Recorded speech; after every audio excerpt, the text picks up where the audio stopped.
গুরু সবাইকে। 20 এপ্রিল আমরা দেওঘর গেছিলাম। তো সেই দিনকে সন্ধেবেলায় একটা 7-8 পড়ে এরকম মেয়ে, ওর মা এসে পরম পূজ্যপাদ শ্রী শ্রী আচার্যদেবের কাছে নিবেদন করছে যে মেয়েটার কোনো বন্ধু বান্ধবীর সাথে ঝগড়া হয়ে ও ডিপ্রেশনে চলে গিয়ে ওকে এমন অবস্থা হয়েছিল যে ওকে ওষুধ পর্যন্ত খেতে হয়েছিল।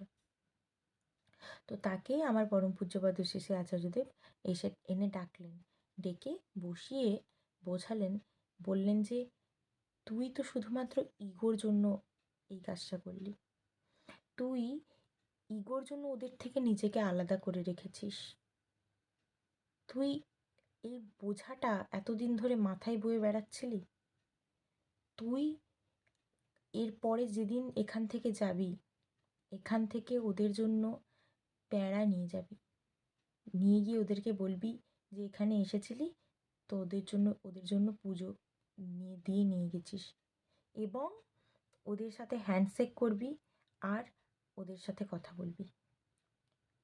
তো মেয়েটা এক মুহূর্তে বলল যে হ্যাঁ ঠিক আছে। আচার্যদেব বললেন যে তুই পারবি তো? তো তখন সে বলল যে হ্যাঁ আমি পারবো।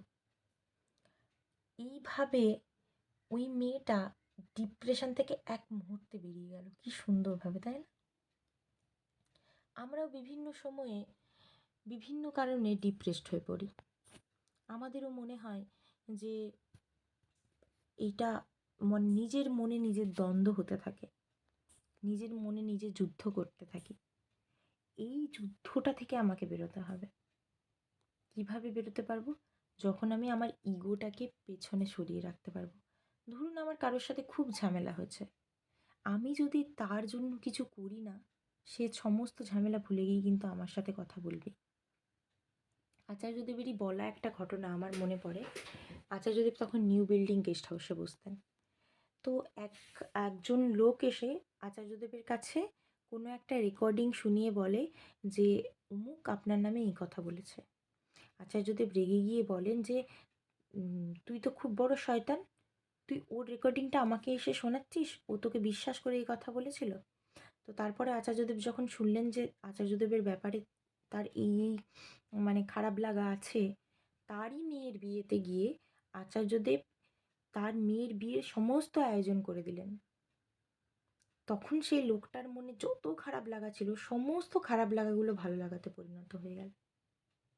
তাই আমি যদি কারোর জন্য করি, তবে কিন্তু আমি যদি নিজের ইগোটাকে দূরে সরিয়ে তার জন্য করি, তবে কিন্তু আমার মনের মধ্যে দ্বন্দ্বটা বন্ধ হয়ে যাবে।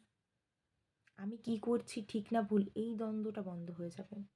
আমি সুখী একটা মানুষ হয়ে থাকতে পারবো। আমাদের মধ্যে ডিপ্রেশন আর আসবে না। আমরা কিন্তু নিজেদের কারণেই নিজেরা ডিপ্রেসড হই। আমাদের এক্সপেকটেশনের বাইরে গিয়ে আমরা যেটা চেয়ে ফেলি, সেটা যখন না পাই, তখন কিন্তু আমাদের দুঃখ আসে। ঠাকুর তো বলেই দিয়েছে যে চাওয়াটা না পাওয়াই দুঃখ।